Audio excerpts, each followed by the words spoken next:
Desperté del coma y oí la voz de mi nuera que decía: en cuanto esa anciana despierte, la mando directamente a una residencia de ancianos. Fingí seguir inconsciente. Al día siguiente, vinieron al hospital a recogerme. Pero para entonces, yo ya estaba lejos con mi marido, mi pasaporte y una carta que los dejaría sin palabras. Hay momentos en la vida que lo cambian todo en un solo segundo, cuando la persona que eras desaparece y nace alguien completamente nuevo. Para mí, ese momento llegó en una habitación de hospital con poca luz, con el pitido constante de las máquinas y el fuerte olor a desinfectante impregnado en mi piel. Me llamo Karen, tengo 68 años y estuve en coma durante 12 días. El médico dijo que tuve suerte de estar vivo. Un derrame cerebral me golpeó en medio de mi cocina, justo entre las ollas de frijoles que estaba cocinando para el almuerzo del domingo. Mi hijo, Richard, fue quien me encontró horas después.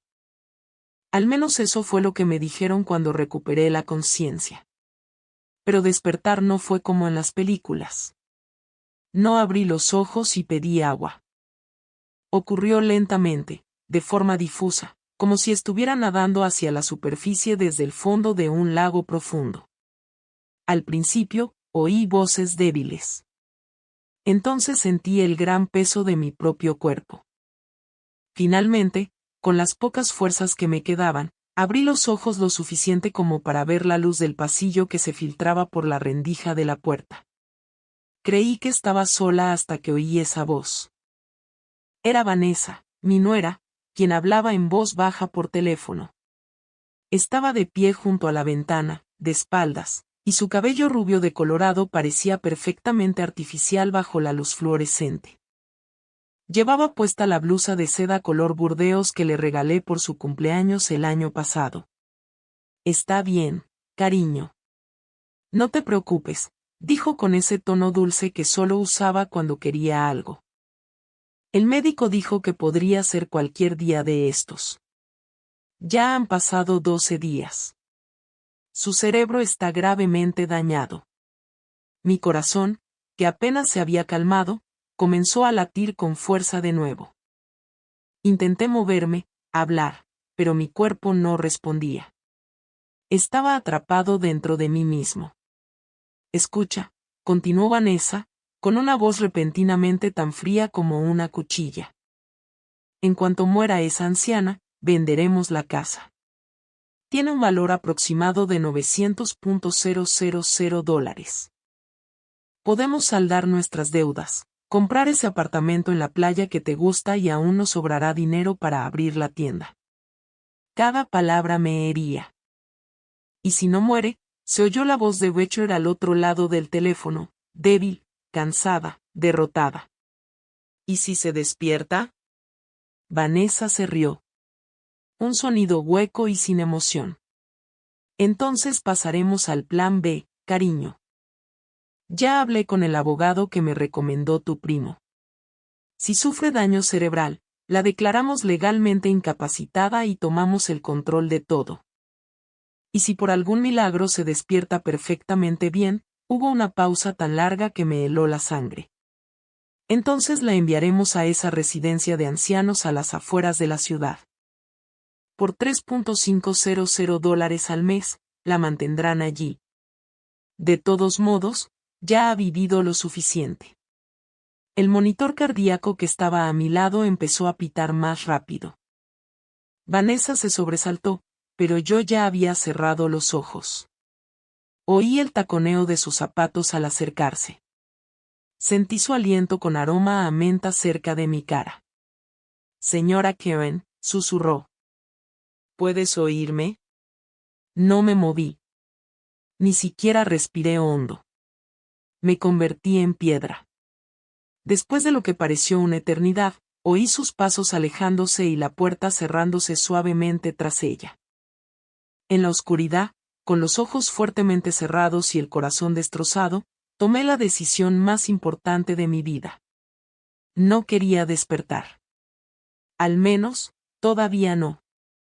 Escuchaba, observaba y aprendía todo sobre los monstruos que había criado. Porque después de 68 años en este mundo, sabía una cosa con certeza. Nunca subestimes a una mujer que no tiene nada que perder. Y lo había perdido todo excepto mi dignidad. Juré por Dios que jamás dejaría que nadie me quitara nada. Tumbada inmóvil en la cama del hospital, fingiendo seguir en coma, mi mente divagaba entre los recuerdos que me habían traído hasta aquí, cada sacrificio, cada noche sin dormir. Cada dólar que había ahorrado para mi hijo. Richard nació cuando yo tenía 28 años. Su padre, Henry, se marchó 6 meses después, desapareció en la noche, llevándose todos nuestros ahorros y dejando una sola nota en la mesa de la cocina. No estoy preparado para ser padre. Lo lamento. Me quedé en una pequeña habitación alquilada en las afueras de Chicago con un bebé que lloraba y sin un futuro claro. Pero no me rendí. Empecé a hornear queso, pan y magdalenas de maíz para venderlas por las mañanas. Me desperté a las 4 de la mañana. Llevaba a Richard a cuestas con una vieja tela que mi madre me había dejado antes de fallecer. Preparé 50 panés de queso, 50 magdalenas de maíz y 30 panés de maíz. Las vendía cerca de la estación de tren antes del amanecer, ganando entre 300 y 450 dólares al día. No es mucho, pero lo suficiente para sobrevivir. Por las tardes, limpiaba 3 casas al día, de lunes a viernes. Se me hincharon las rodillas. Se me agrietaron las manos por la lejía.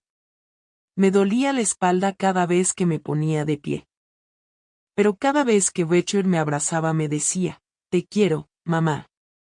El dolor desapareció. Lo envié a una escuela pública y, más tarde, a una mejor escuela secundaria. Era un chico educado y trabajador. Los profesores lo adoraban. Cuando Richard cumplió 18 años y fue aceptado en la escuela de negocios, lloré de alegría. Éramos pobres, pero mi hijo tendría el futuro que yo nunca tuve. Durante esos 4 años, trabajé sin descanso limpiando casas, horneando y planchando ropa los fines de semana. Yo pagué sus libros, sus comidas, sus billetes de autobús.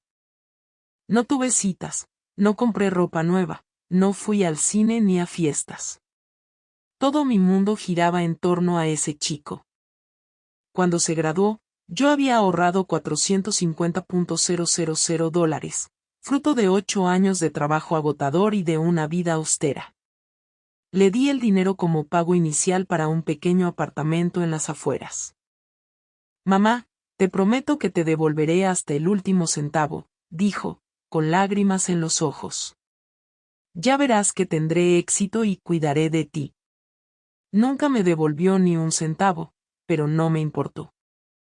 Para mí, bastaba con verlo estable con un puesto directivo en una empresa de telefonía móvil. 3 años después, Richard conoció a Vanessa en un evento de la empresa. Era guapa, alta, delgada, parecía salida de una revista. Trabajaba como recepcionista en una clínica dental y soñaba con abrir su propio spa. Habló de un pasado difícil, afirmando que su familia la había abandonado. Desde la primera vez que la conocí, algo dentro de mí me lo advirtió. No era su aspecto, eran sus ojos, penetrantes y calculadores, como si estuviera evaluando el valor de todo lo que había en mi sala de estar mientras tomaba un sorbo de café. «Señora Karen», dijo con una sonrisa fingida. «Su casa es preciosa. Ese armario es antiguo, ¿verdad? ¿Es de madera maciza?» «Perteneció a mi madre», respondí con orgullo. «Tiene más de 60 años. Debe valer una fortuna», dijo, pasando la mano por la madera pulida. Richard me rogó que la aceptara. «Mamá, ella me hace feliz». Y como tantas madres ingenuas antes que yo, accedí. Se casaron 6 meses después en una boda íntima que pagué casi $100,000 por todo, la comida, el vestido, el lugar. Vanessa quería algo elegante y Richard no tenía ahorros. Alegó que había tenido problemas con la tarjeta de crédito. Yo solo sonreí. No te preocupes, hijo. Yo me encargo. Un año después, Richard perdió su trabajo. La empresa cerró.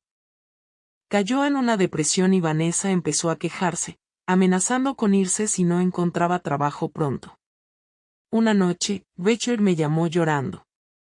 Mamá, ¿podemos Vanessa y yo quedarnos contigo un tiempo? Solo hasta que nos recuperemos. Le dije. Sí, sin dudarlo. Esta es tu casa, hijo. Pero un tiempo se convirtió en 3 años. 3 años en los que Vanessa se apoderó de mi casa, cambiando las cortinas, reorganizando los muebles, rebuscando en mis cajones para guardar su ropa, invitando a amigos y dejando el lugar hecho un desastre. Yo limpiaba sin decir una palabra. Richard finalmente encontró otro trabajo después de 8 meses, pero nunca mencionó mudarse. No me atreví a sacar el tema. Tenía miedo de perderlo, miedo de estar sola. Hace 2 años, conocí a Ernest, el hombre que me hizo creer que la felicidad aún podía existir a mi edad.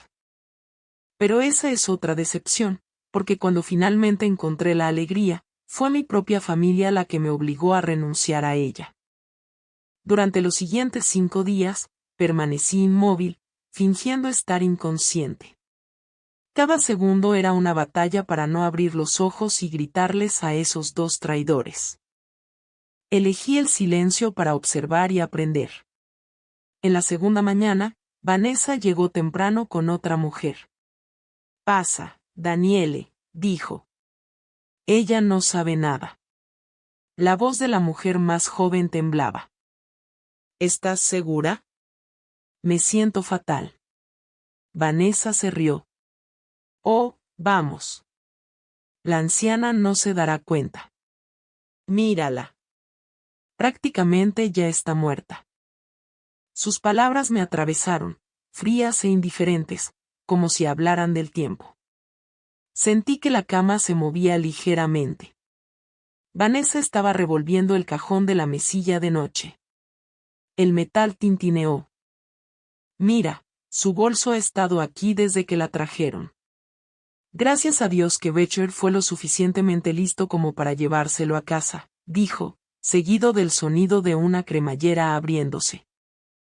Mira, aquí está la llave de la casa. Y esto es oro. Su voz era alegre y descontrolada. Era mi collar de oro, el que mi madre me había regalado cuando tenía 15 años. Lo único verdaderamente valioso que poseía. Vanessa, no puedes soportar eso, dijo Daniele en voz baja, visiblemente incómoda. ¿Por qué no? Una vez que muera, será mío de todos modos. Estoy empezando a salir adelante. Su voz se volvió más grave, fría y objetiva. Además, necesito empeñarlo.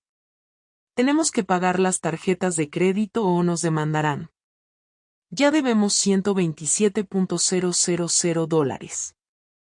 Me hervía la sangre, pero permanecí inmóvil, sin que se moviera ni un músculo. Aquí, continuó Vanessa con entusiasmo. Déjame mostrarte la casa en video.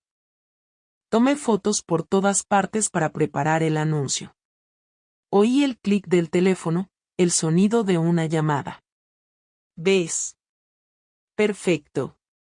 Este es el hospital, y ahí está la anciana completamente inmóvil.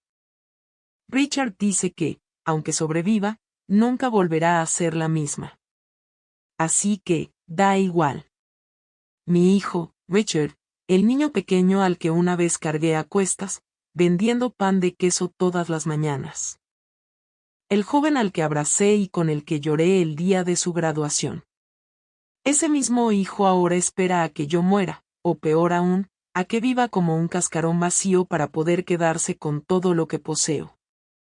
Basta, dijo Vanessa. Vamos. Aquí no hay nada más que hacer.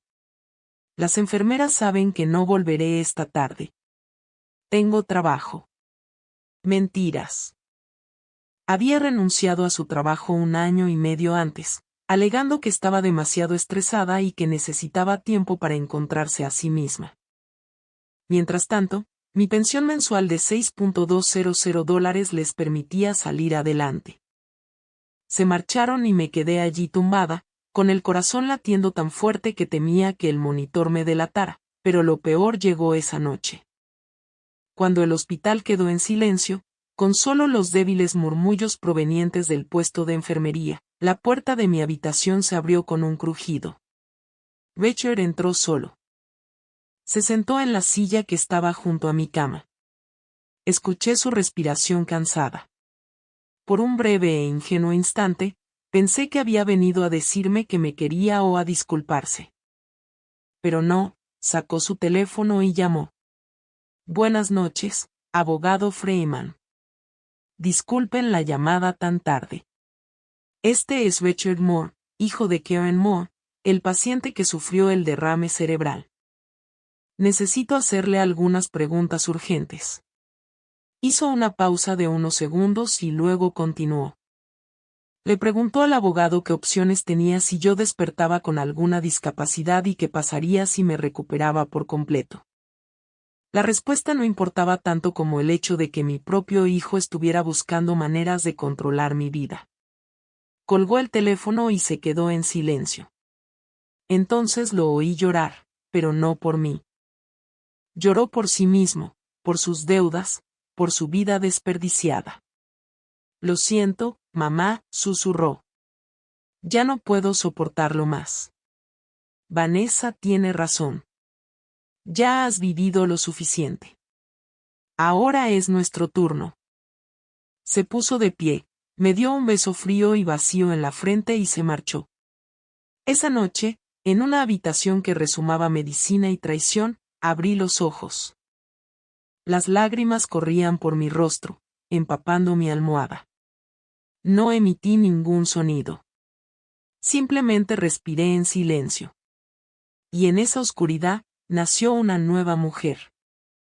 Ya no es la frágil Karen, sino la que está lista para contraatacar. Al día siguiente, conocí a Lucy, una joven enfermera de unos 32 años, con el pelo recogido, unos ojos castaños brillantes y una voz tan suave como el viento. Llevaba un uniforme azul claro y unos zapatos blancos desgastados en los talones. Entró en la habitación, revisó la vía intravenosa, ajustó la manta y luego se detuvo junto a la cama.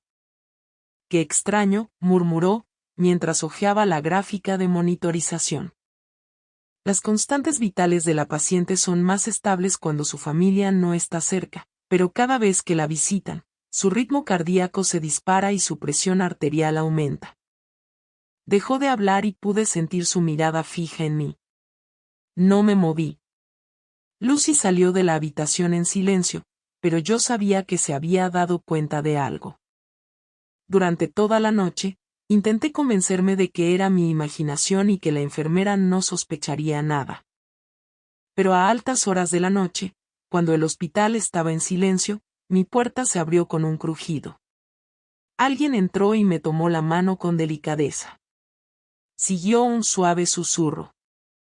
Señora, si puede oírme, si está despierta, pero fingiendo, mueva el dedo índice. Solo un poquito. Nadie la está mirando. Solo yo. Lo juro por el nombre de mi madre. No se lo diré a nadie ni dejaré que le hagan daño. Mi corazón se aceleró. Podría haber sido una trampa, pero había algo en esa voz en lo que quería confiar. Moví el dedo muy, muy ligeramente. Lucy jadeó. Oh, Dios mío, susurró. Lo sabía. Me apretó la mano suavemente, con la voz temblorosa.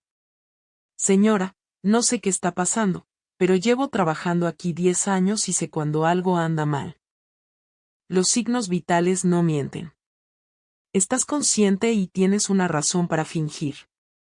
Abrí los ojos lentamente. Miré directamente a otro ser humano.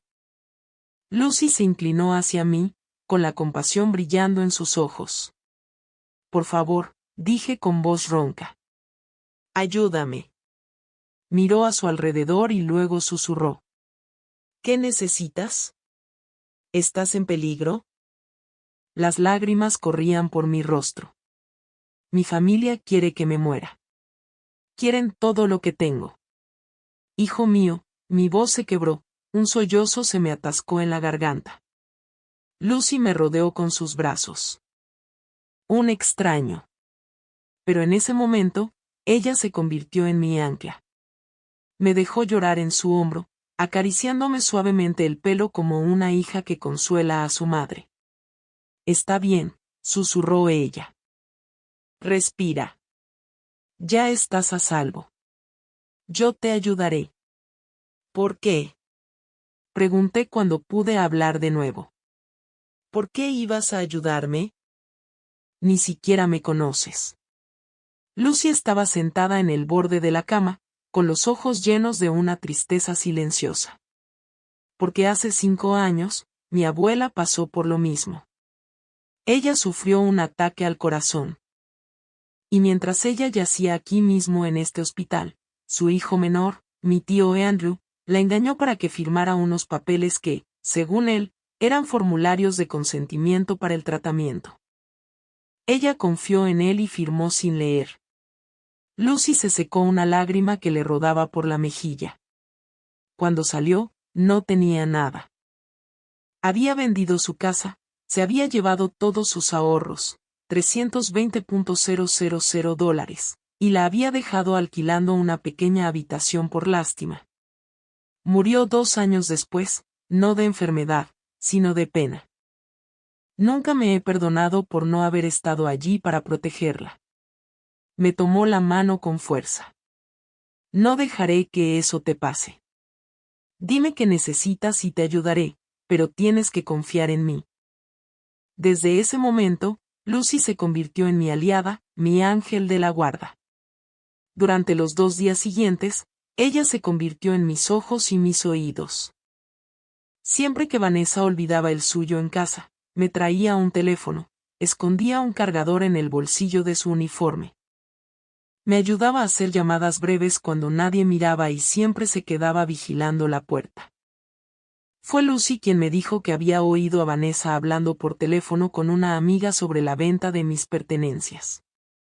Ese mueble antiguo podría venderse por al menos $120,000. Conozco una tienda de antigüedades en la zona de Northridge que paga precios muy altos. Y la vajilla de porcelana de mi suegra. Son objetos de colección. Cada pieza podría venderse por más de $3,500, y hay al menos 30 de ellas.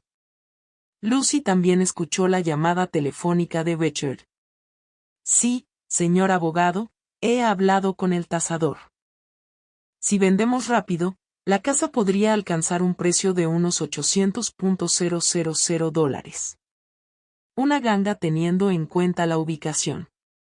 Normalmente, costaría más, pero necesitamos el dinero con urgencia. Y fue Lucy quien me impulsó a tomar mi decisión final. Una tarde, mientras me ayudaba a estirar las piernas para recuperar fuerzas, me dijo, no les debes nada. Absolutamente nada. La miré, con la voz temblorosa. Pero es mi hijo. Lucy me apretó la mano con fuerza. Un hijo que planea algo así ya no es un hijo. Es solo un desconocido que comparte tu sangre.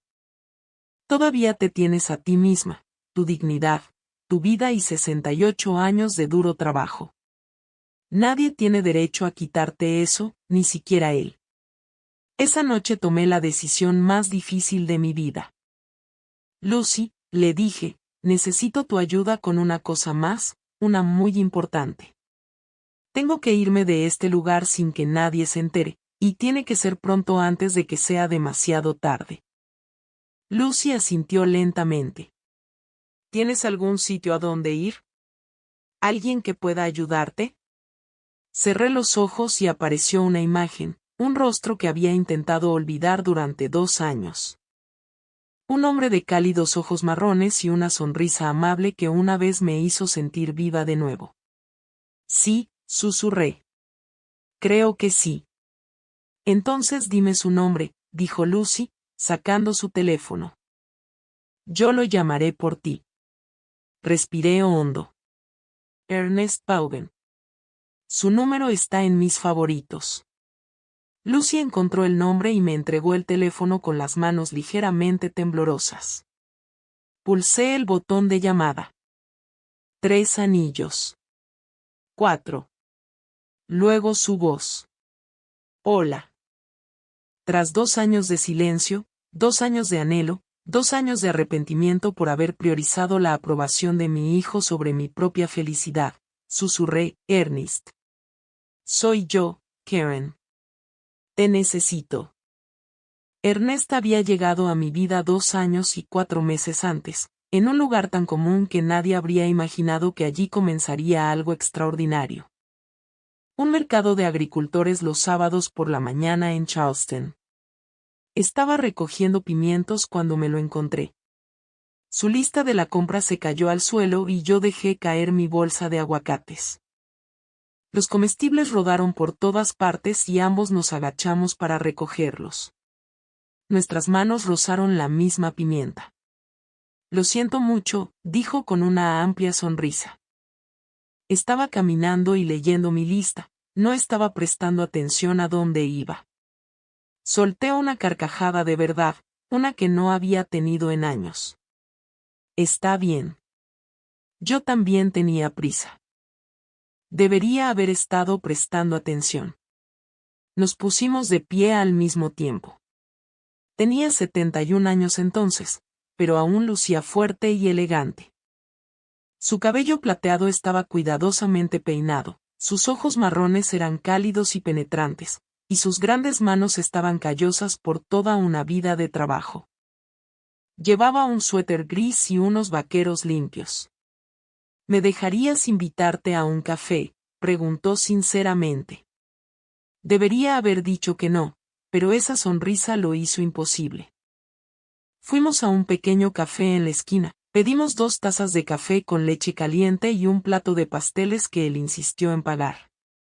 Hablamos. Dios mío, hablamos durante horas. Me dijo que era viudo. Su esposa, Beatrice, había fallecido de cáncer 3 años antes, después de 45 años de matrimonio.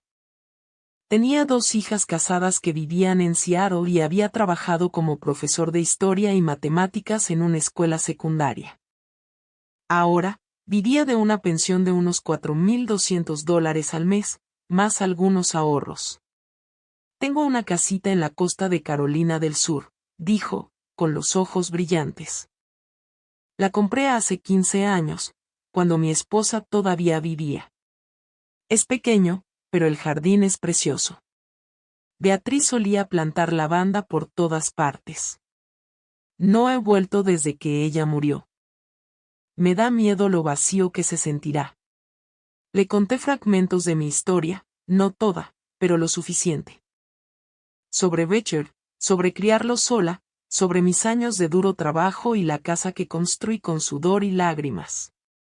Eres una mujer fuerte, dijo, tomando suavemente mi mano. Lo veo en tus ojos, en tu voz. No mucha gente puede reconstruir una vida desde cero. Esa mañana se convirtió en tarde y, antes de darnos cuenta, habíamos quedado en vernos de nuevo la semana siguiente.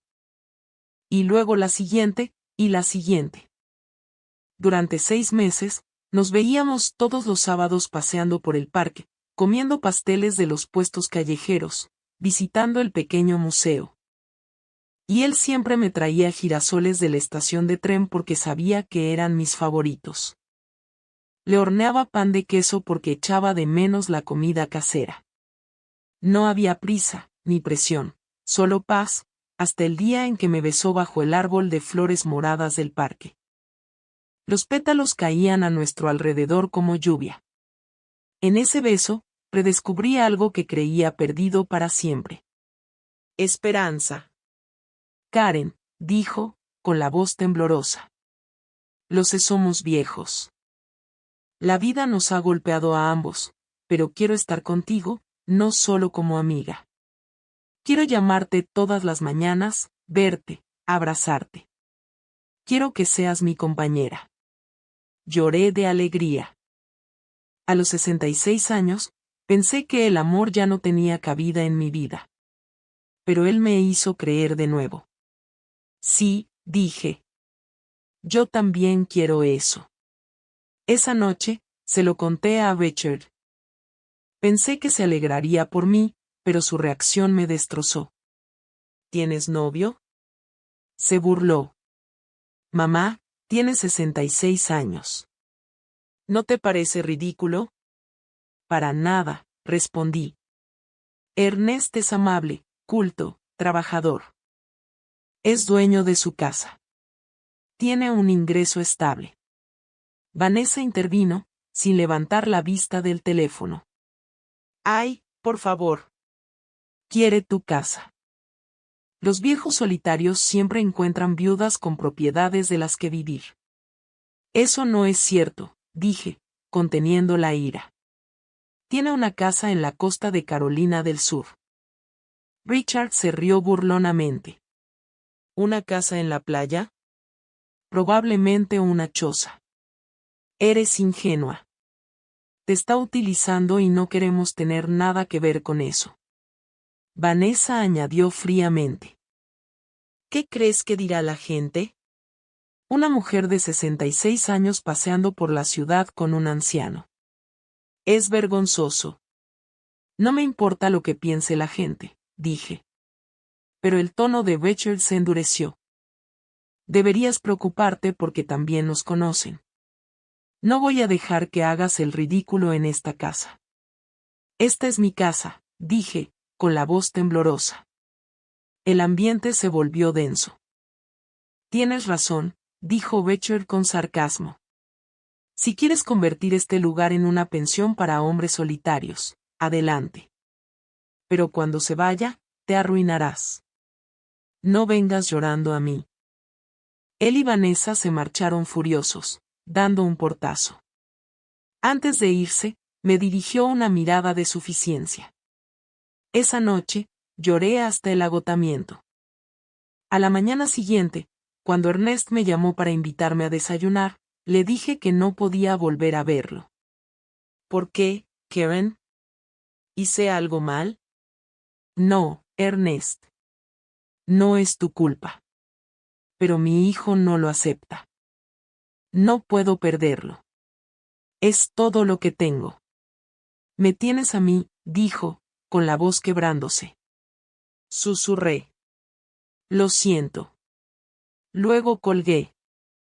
Durante 2 años, me convencí de que había hecho lo correcto, de que una buena madre lo sacrifica todo, de que el amor a mi edad era un lujo.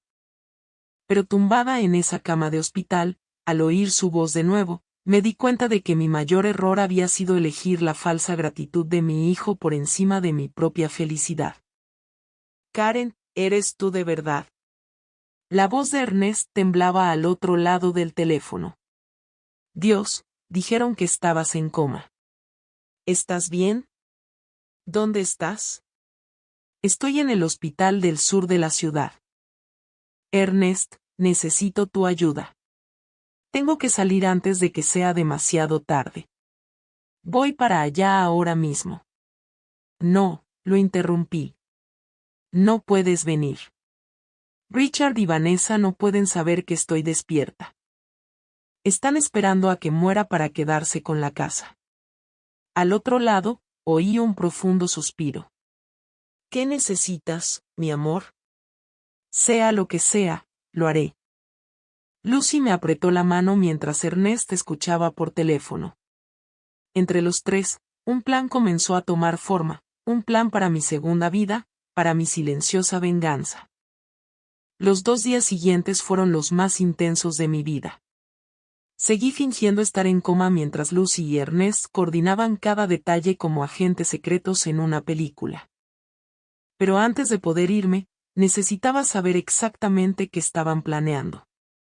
Necesitaba pruebas para comprender la magnitud de su traición y así poder protegerme legalmente. La cuarta mañana, Vanessa llegó más temprano de lo habitual. A las 8 de la mañana, ya estaba allí. Con ella venía un hombre que nunca había visto. Su voz era grave, educada, pero cortante. Supe al instante que era el abogado. Pase, señor Freeman, dijo Vanessa con un tono empalagoso. Verá, ha estado así durante 12 días. El médico dijo, aunque despierte, su cerebro sufrirá daños graves.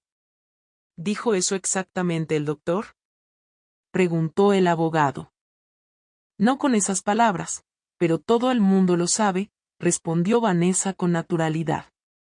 Una mujer de 68 años con un derrame cerebral tan grave. Ya sabes cómo es. Oí el ruido de papeles moviéndose, una silla que se acercaba a mi cama.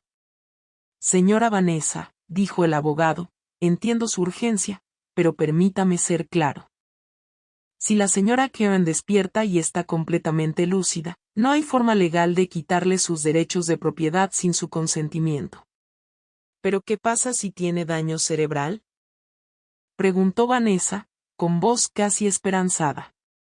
En ese caso, respondió, su esposo, como su único hijo, puede solicitar una declaración judicial de incapacidad mental. El proceso suele durar de 3 a 6 meses y requiere una evaluación médica continua. Puedo agilizarlo, pero no puedo inventar un diagnóstico. ¿Y el costo?, preguntó Vanessa sin dudarlo. $85,000 antes de impuestos. Eso cubre todo el papeleo, los trámites judiciales y la documentación legal que otorga a su esposo el control de la casa y las cuentas bancarias. 85,000 pesos para comprar mi vida. Perfecto. Vanessa dijo, mi esposo transferirá el dinero de inmediato, ¿verdad, cariño? Fue entonces cuando me di cuenta de que Richard también estaba allí, de pie en silencio en la esquina. Mi hijo, la única familia que tenía, dejando que todo esto sucediera. Señor Richard, ¿correcto?, preguntó el abogado. Necesitaré tu firma aquí para autorizarme a actuar en tu nombre cuando llegue el momento. ¿Y si mi madre despierta?, preguntó Richard en voz baja, con la voz temblorosa. ¿Y si se recupera por completo? El silencio que siguió fue sofocante. Entonces el abogado dijo lentamente, tendrás que convencerla de que firme un poder notarial. Si no, hizo una pausa, hay otras opciones. Algunas residencias de ancianos permiten a las familias gestionar las finanzas de los pacientes mayores por motivos de seguridad. Una vez que la ingresan, el control se vuelve mucho más fácil. ¿Te refieres a internar a mi madre en una residencia de ancianos contra su voluntad?, Richard preguntó. Yo no dije eso, respondió rápidamente el abogado. Solo digo que he tenido clientes que lo han hecho. Con 2 evaluaciones médicas que indican que la paciente representa un peligro para sí misma, el proceso se vuelve más sencillo. Y tengo algunos contactos que pueden ayudar.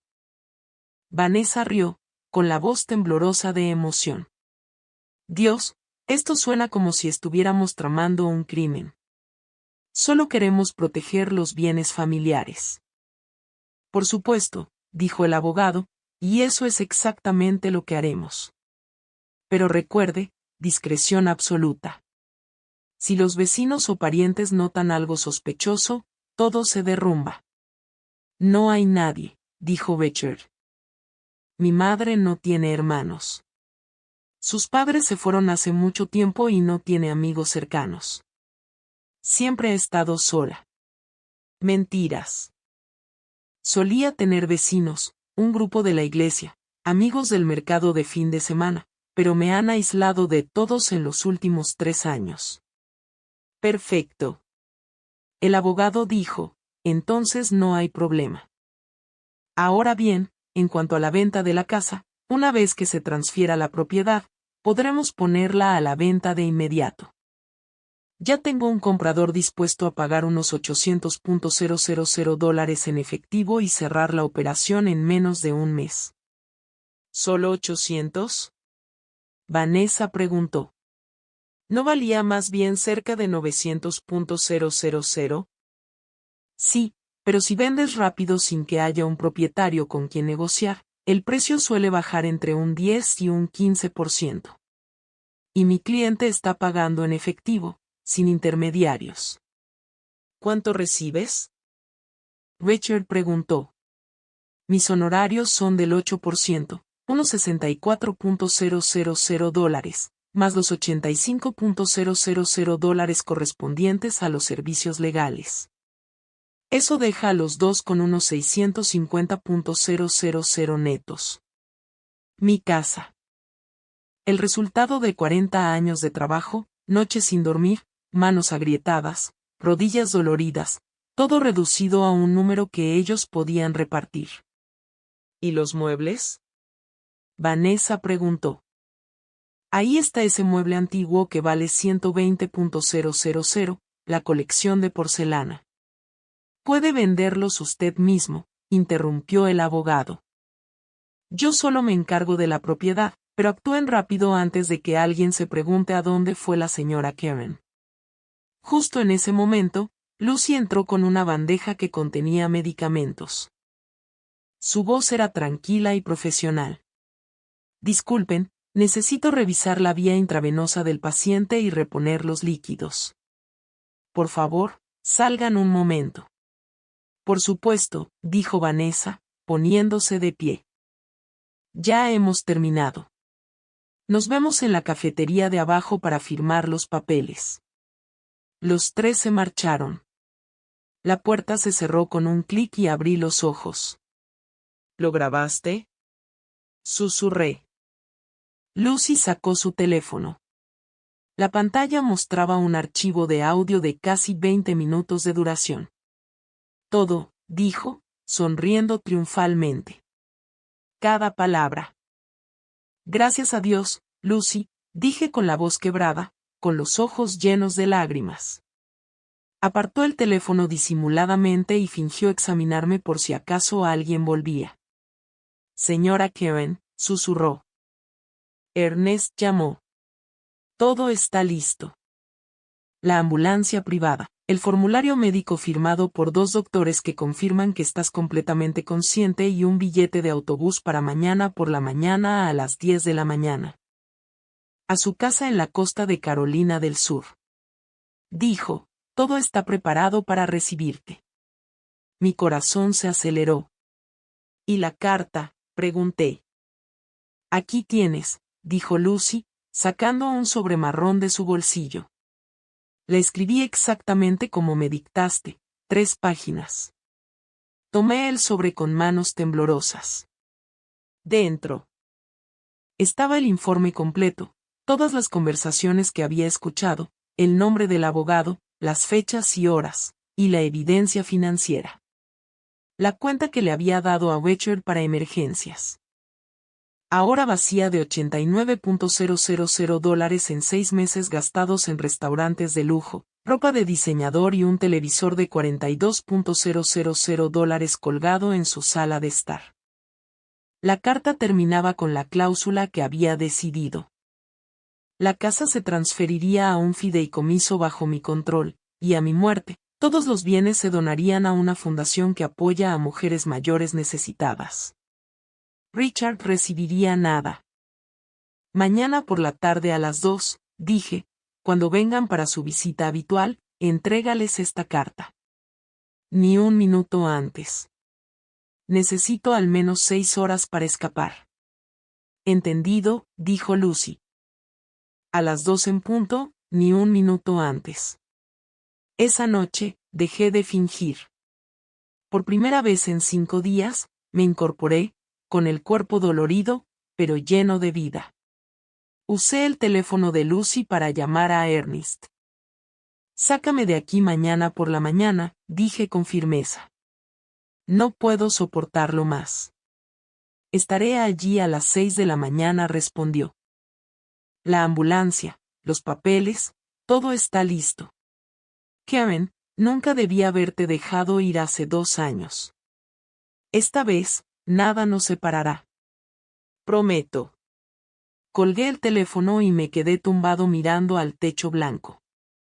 En 12 horas, mi vida cambiaría para siempre. Pero antes de que pudiera escapar, el destino me asestó un último golpe. Esa noche, alrededor de las 10 de la noche, en la tranquilidad del pasillo del hospital, donde la vida y la muerte se rozaban, Rachel regresó. Vino solo. Escuché sus pasos lentos y cansados. La puerta se abrió y luego se cerró suavemente.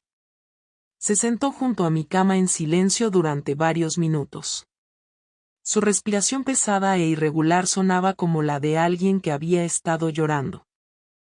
Mantuve los ojos cerrados, el cuerpo inmóvil, pero mi corazón latía tan fuerte que estaba segura de que él podía oírlo. Mamá, susurró, con la voz temblorosa como la de un niño asustado después de una pesadilla. Esperé. Quería creer que había venido a disculparse, que en algún lugar dentro de ese hombre de 40 años, mi hijo todavía existía. No sé si me oyes, dijo Becher con voz temblorosa. El doctor dijo, probablemente no. Que tu cerebro está demasiado dañado, pero tengo que decir esto de todos modos, hizo una pausa, frotándose las manos por la cara. Estoy tan cansada, mamá. Tengo 40 años y no tengo nada. El apartamento que me ayudaste a comprar lo perdí hace 3 años porque no pude pagar la hipoteca. Mis tarjetas de crédito están al límite. Debo $127,000 y no tengo ni idea de cómo pagarlos. Vanessa me destroza cada día. Me llama fracasado. Dice que sus amigas se casaron con empresarios exitosos, mientras que ella terminó con un hombre inútil. Y tiene razón. Su voz se quebró. Soy un fracaso. Perdí mi trabajo hace 1 año y medio. No es la primera. Lo recuperé una vez, pero el siguiente. Esta vez me despidieron. No me despidieron. Despedido por llegar tarde, por faltar al trabajo. Por hacer un trabajo pésimo. Me echaron como si fuera basura. Me quedé paralizado.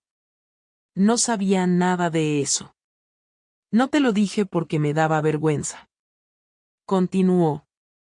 Todas las mañanas salía de casa fingiendo ir a trabajar, pero en realidad me quedaba sentado en restaurantes baratos mirando el reloj hasta que llegaba la hora de volver a casa. Su voz se quebró de nuevo. Vanessa se enteró hace 6 meses. En lugar de ayudarme, me amenazó con irse a menos que yo consiguiera dinero como fuera. Me duele el corazón. Mi hijo, el niño pequeño al que una vez cargué a cuestas, ahora estaba sentado aquí, destrozado y desesperado, mientras yo, su tonta madre, había estado cocinando la cena todas las noches. Ajena a todo. Entonces, se nos ocurrió una idea. Su tono se volvió frío, inexpresivo. Tu casa vale alrededor de $900,000. No lo necesitas.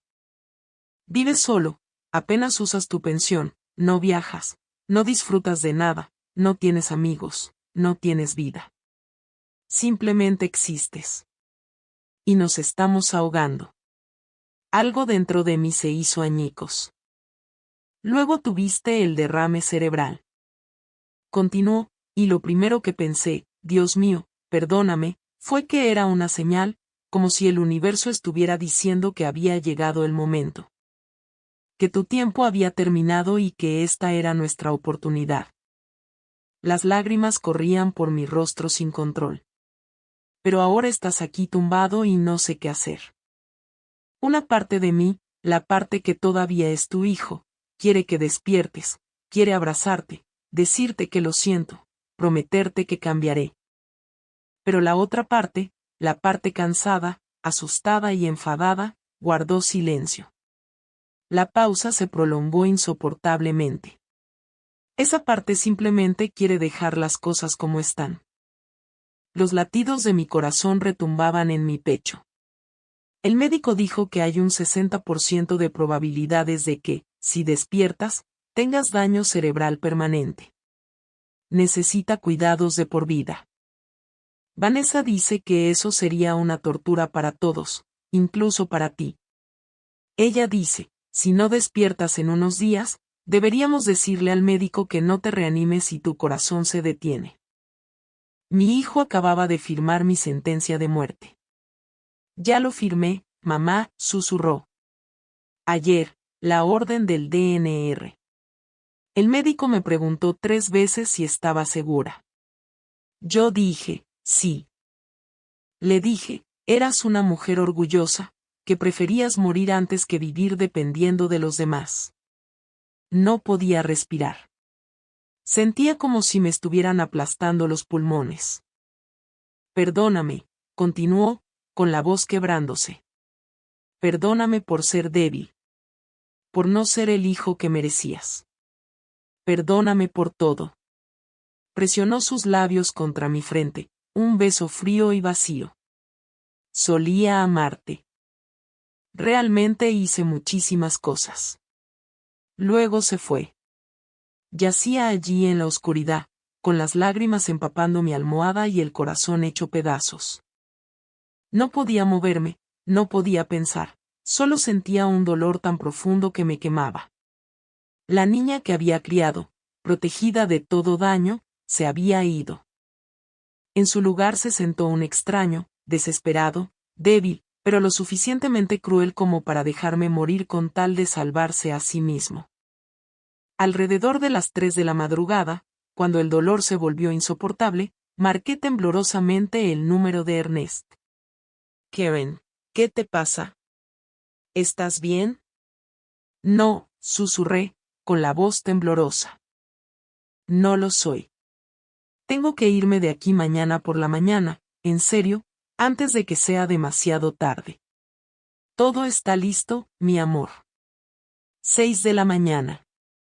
Sí. Antes. 5:30, por favor.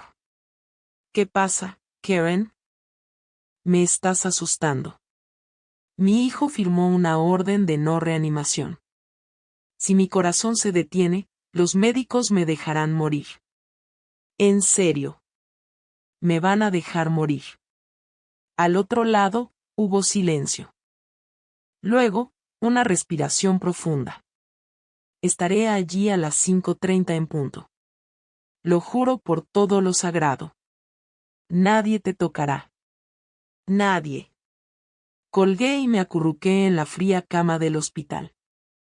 Había perdido a mi hijo mucho antes de esto, no después del derrame cerebral, sino en los años en que me sonreía falsamente. Me llamaba mamá y me dejaba cocinar la cena como si todavía fuéramos una familia. Lo perdí el día que eligió a Vanessa en vez de a mí, el día que dejó que me humillara en mi propia casa.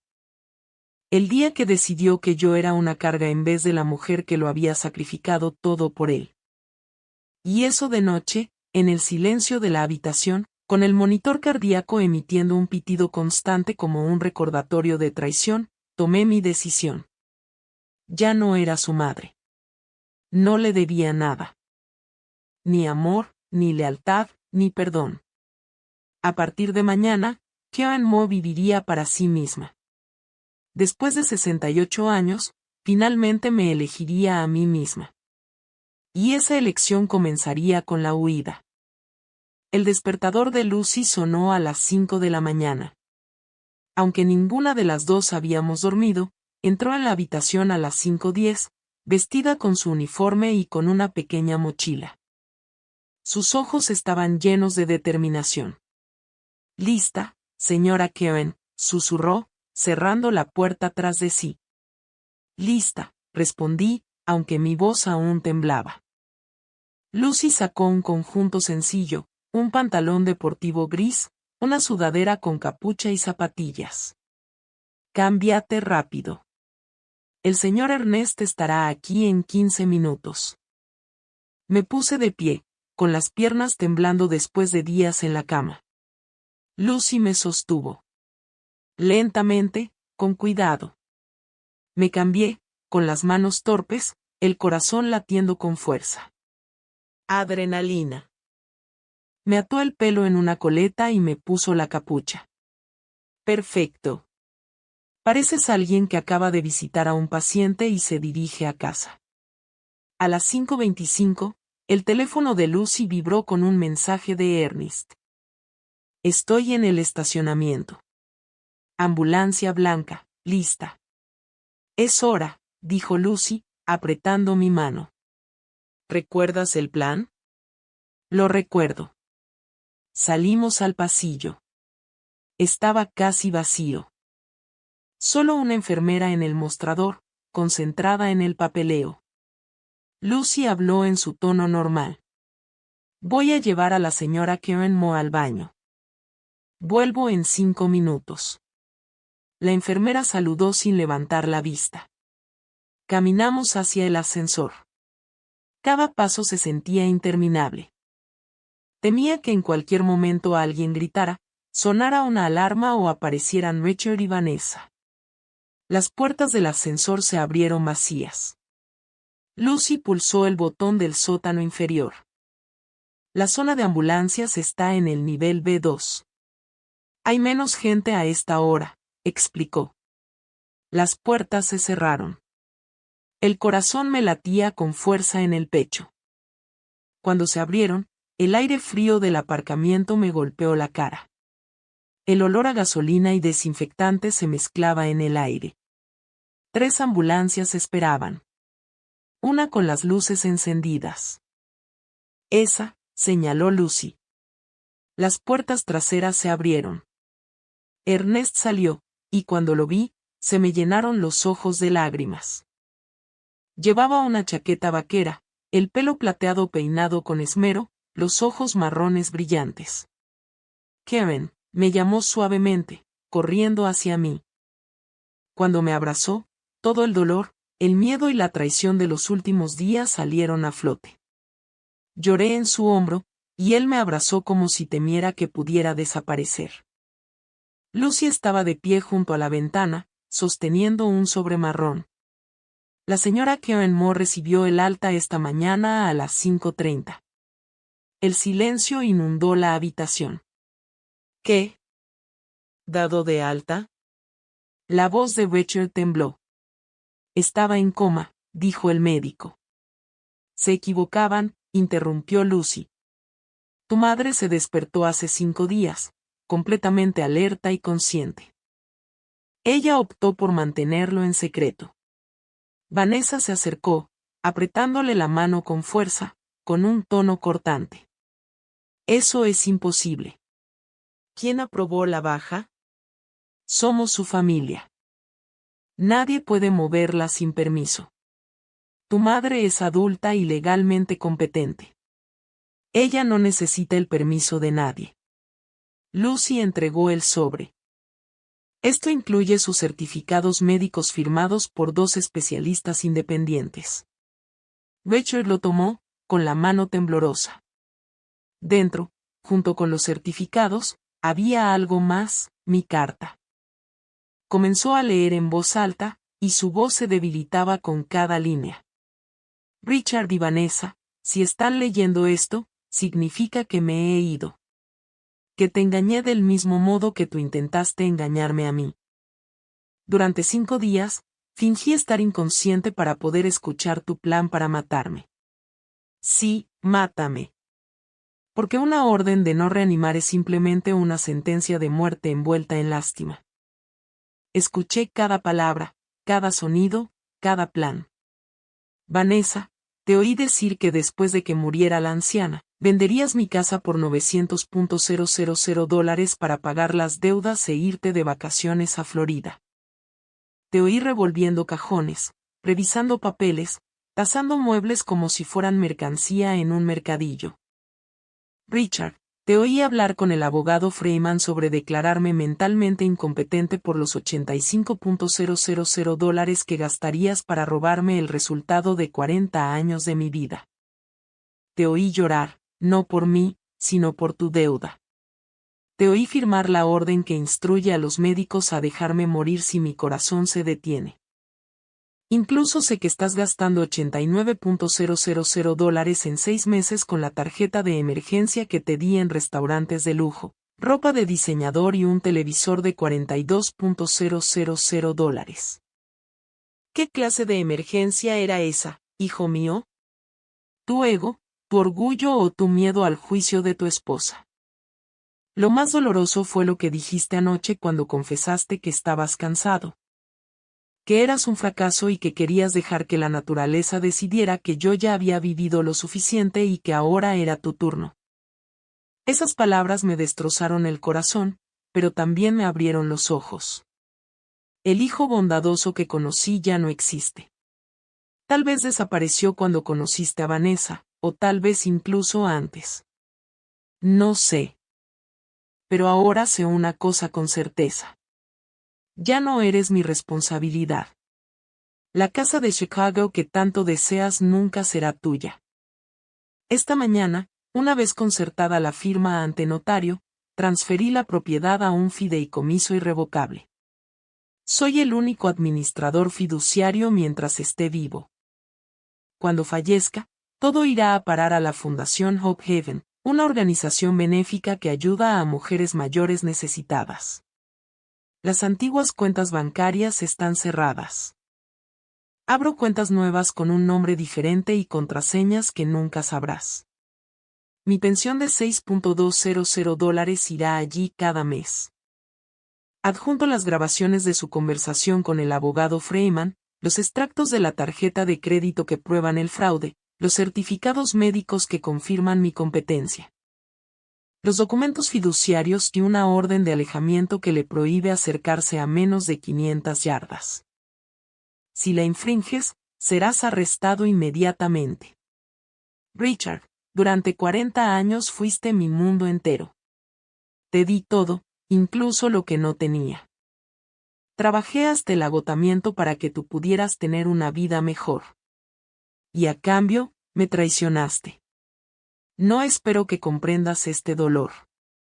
Eres incapaz de hacerlo.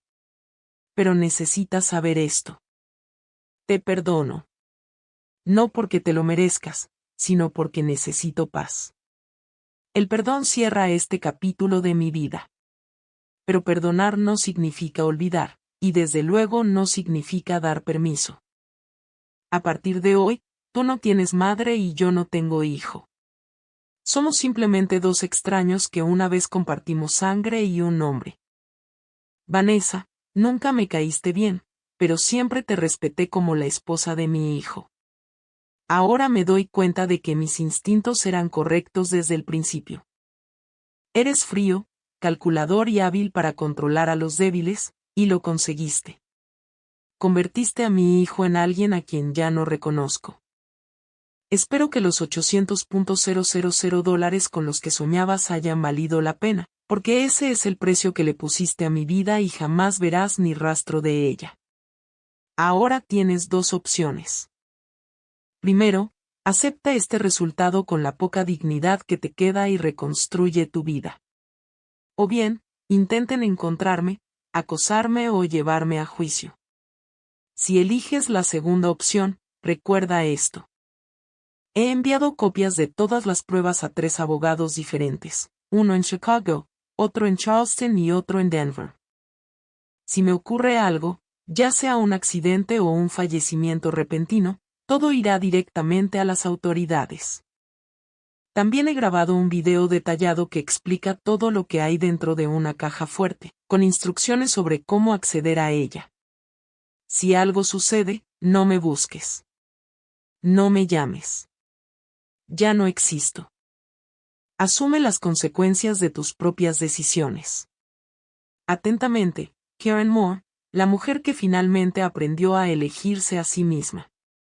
Lucy dijo que cuando Rachel terminó de leer, se quedó paralizado. La carta se le resbaló de la mano y cayó al suelo. Vanessa lo cogió, siguió leyendo y su expresión cambiaba con cada párrafo. Está loca, murmuró. Esa vieja loca nos va a destruir. Esa vieja loca, respondió Lucy con voz fría como el acero, es la mujer más valiente que he conocido. Y ustedes dos son las personas más despiadadas que he visto en este hospital, de todas las que han entrado en él. Y créeme, he visto muchos. Richard se dejó caer en la misma silla en la que se había sentado la noche anterior, sollozando en silencio, ahogándose solo con su propia respiración por la desesperación. He perdido a mi madre. Realmente la he perdido. No, dijo Lucy con calma. Tu madre te perdió hace mucho tiempo. Ella acaba de darse cuenta. Vanessa sacó su teléfono e hizo una llamada. Abogado Freeman, lo necesito en el hospital ahora mismo. Es urgente. Su tono cambió rápidamente. No puedes ayudarnos. ¿Por qué no? Una orden de alejamiento. ¿Contra quién? ¿Contra nosotros? Se quedó en silencio, con el rostro pálido. Entiendo. Gracias. Colgó el teléfono y miró a Richard. El abogado afirmó que la carta es completamente legal. Tu madre tenía todo el derecho a hacerlo. Si intentamos defendernos, podríamos ser acusados de fraude patrimonial y abuso de ancianos. ¿Y ahora qué hacemos? Richard preguntó, con la voz quebrándose. Vanessa guardó el teléfono en su bolso y caminó hacia la puerta. Sé lo que estoy haciendo. Me voy. No me casé contigo para vivir en la pobreza.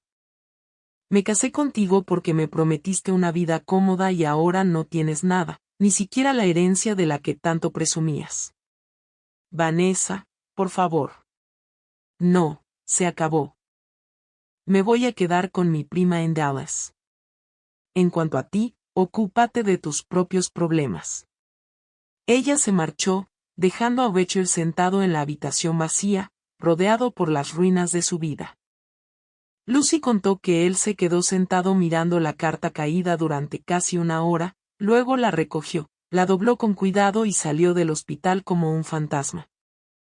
Esa tarde, mientras estaba en Nest House, a orillas de Charleston, sentada en el porche con una taza de té de manzanilla en un jardín lleno de lavanda, sonó mi teléfono. Era un número desconocido. Respondí, mamá, era la voz de Richard, caballo, roto.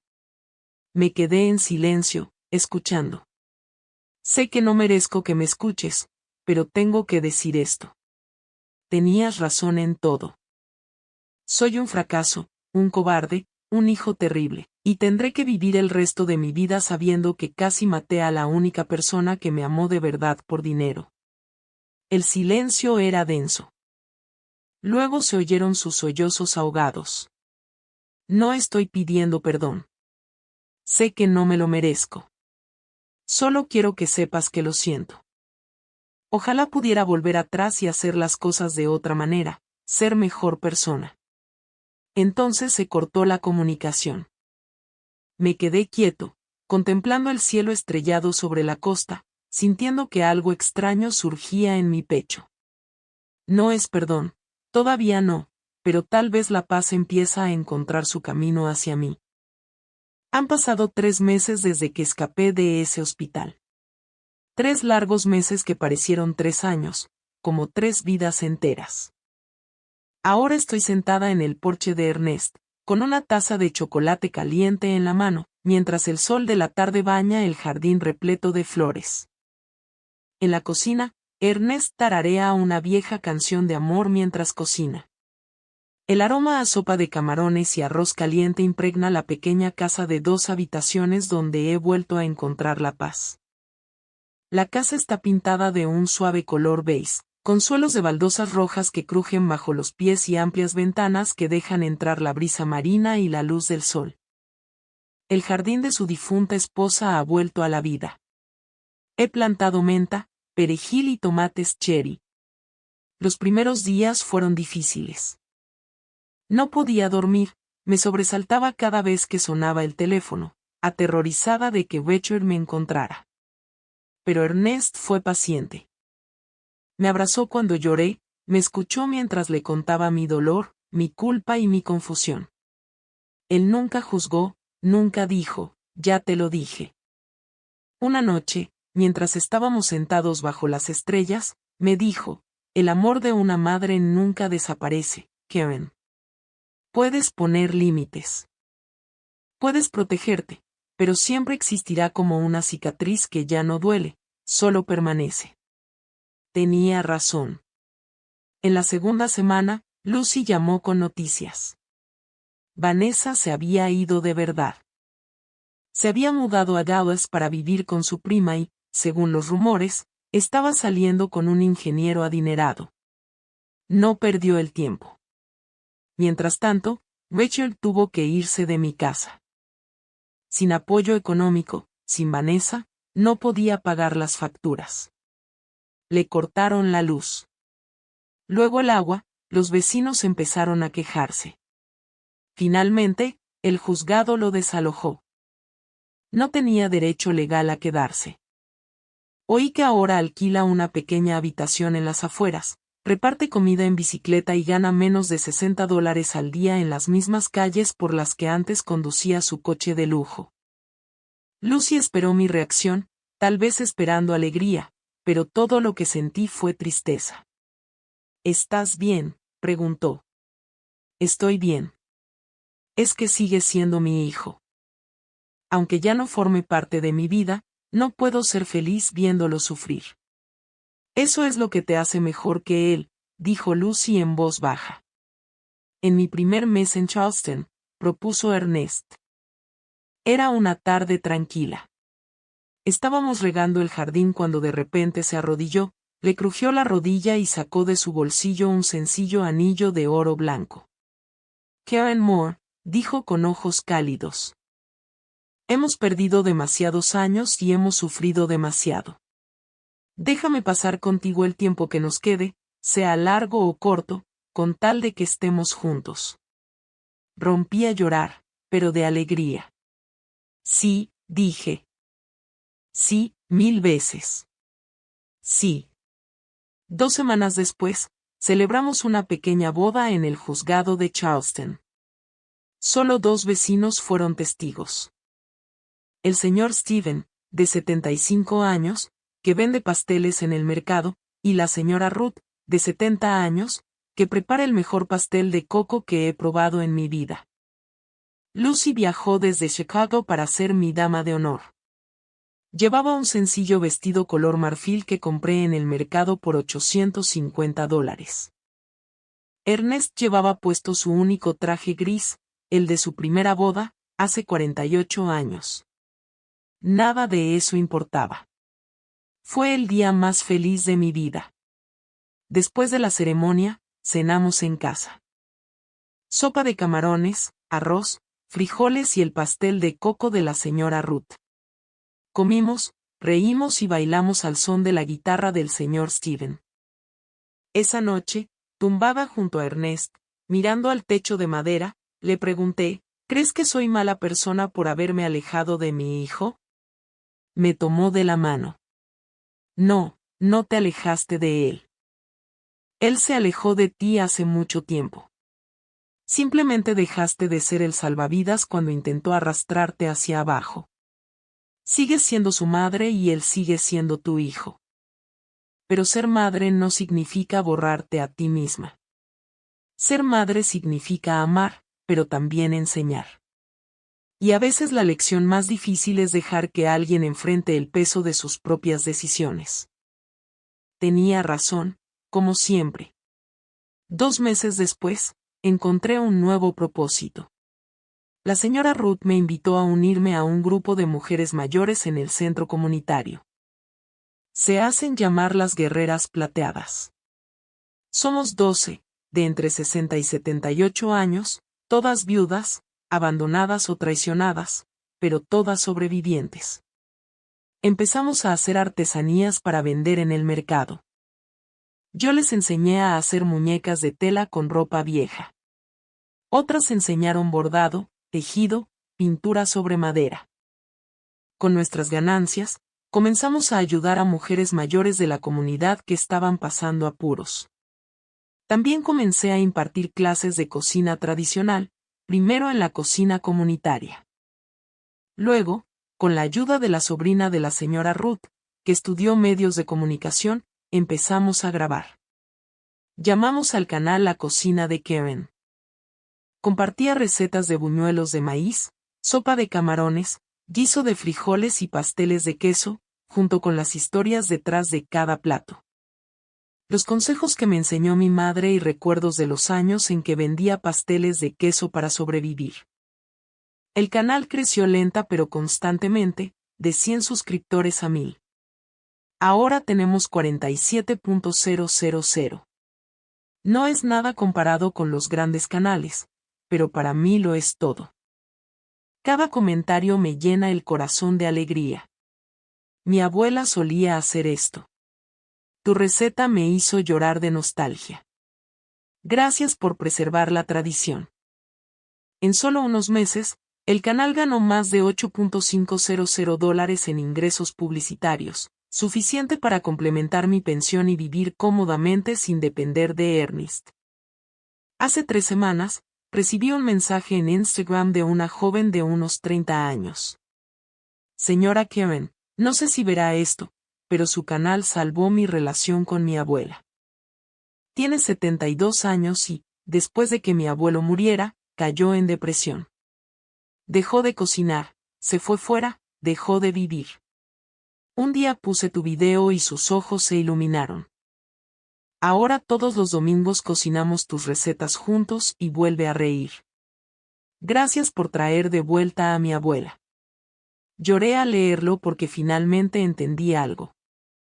Mi vida no terminó el día que escapé de ese hospital. Comenzó ese día.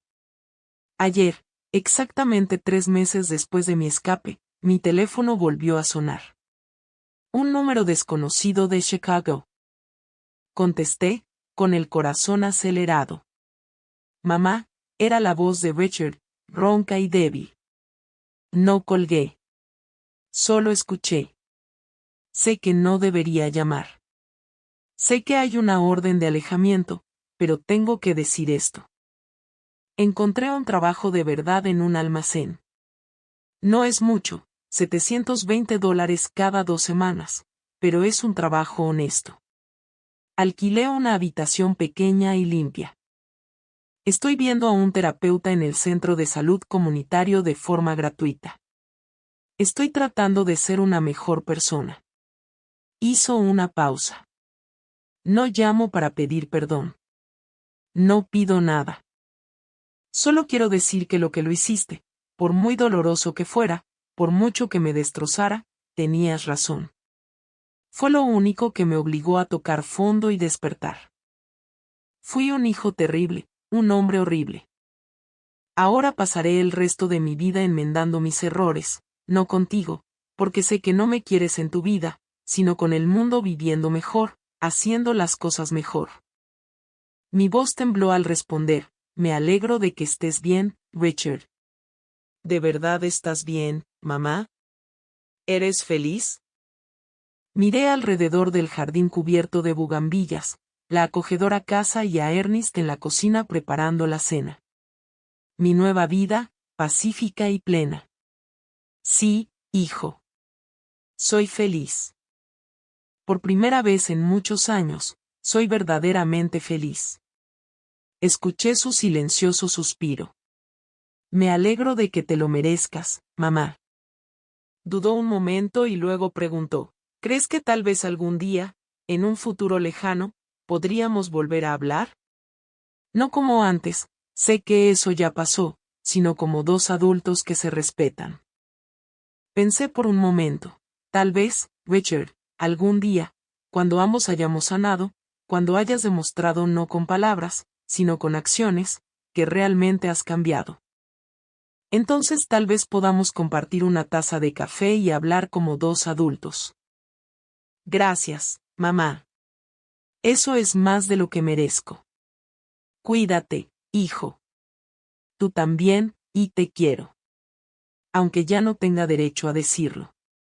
Dejé el teléfono y lo miré durante un buen rato. Ernest salió al porche, se sentó a mi lado y me abrazó. ¿Estás bien? Estoy bien, dije. Y era verdad. Por fin había comprendido lo más importante.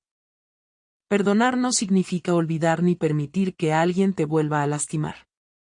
Perdonar significa liberarse de la carga, dejar ir el veneno llamado resentimiento. Significa elegir la paz en lugar de la venganza. Tal vez algún día, dentro de 1 o 2 años, vuelva a ver a Richard. Tal vez compartiremos esa taza de café, hablaremos como 2 personas normales con respeto y límites claros. O tal vez no. Tal vez solo sea una llamada telefónica ocasional, unas pocas palabras distantes pero honestas. De cualquier manera, está bien porque ya no vivo bajo la ilusión de que mi hijo puede completarme. Ya no me defino por el rol de una madre abnegada. Ya no mido mi valor por cuanto doy hasta que no queda nada. Ahora vivo para mí, para Sincera, para los amigos y los guerreros plateados, para los miles que ven mis videos y encuentran en ellos un poco de la calidez del hogar.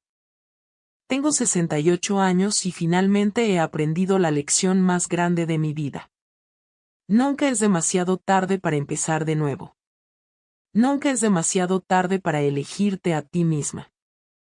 Nunca es demasiado tarde para decir basta y construir la vida que mereces. Anoche, mientras cenábamos en el porche bajo un cielo lleno de estrellas, Ernest me tomó de la mano y dijo, ¿sabes qué es lo más hermoso, Karen? Que ambos pensamos en algún momento que nuestras vidas habían terminado. Que todo lo bueno ya había pasado. Pero resulta que lo mejor está por venir. Tenía razón. Esta mañana me desperté con la luz del sol entrando por la ventana, el canto de los pájaros y el olor a café recién hecho. Me puse mi bata de algodón favorita y salí al jardín a regar las plantas. Cuando el agua fresca tocó los pétalos de la bugambilla, recordé las palabras de mi madre cuando era niña. Cariño, Buganilia es como las mujeres fuertes. Puedes cortarlas, descuidarlas, pensar que están muertas, pero si sus raíces son lo suficientemente profundas, volverán a florecer. Y he vuelto a florecer a los 68 años. Después de un derrame cerebral, después de la traición de mi propia sangre, después de aquella noche de escape en la ambulancia, he vuelto a la vida. Si yo pude hacerlo, tú también puedes. Porque nunca es demasiado tarde para elegir la vida que te mereces. Establecer límites, decir no, alejarse de quienes te hacen daño, incluso si son familiares. Tu vida te pertenece. Tu dignidad, paz y felicidad también te pertenecen. Nadie tiene derecho a tomarlos a menos que tú se lo permitas. Hoy es sábado. Como de costumbre, Ernest y yo fuimos temprano al mercado. Compramos tomates, aguacates y pimientos frescos. La señora Ruth me guardó unos cuantos paquetes de sus mejores caramelos de coco. El señor Steven nos regaló una hogaza de pan dulce recién horneado. Esta tarde tengo una clase de cocina. Prepararemos sopa de camarones tradicional.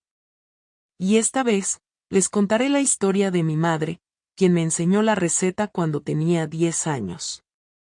Mañana, domingo, iré a la iglesia.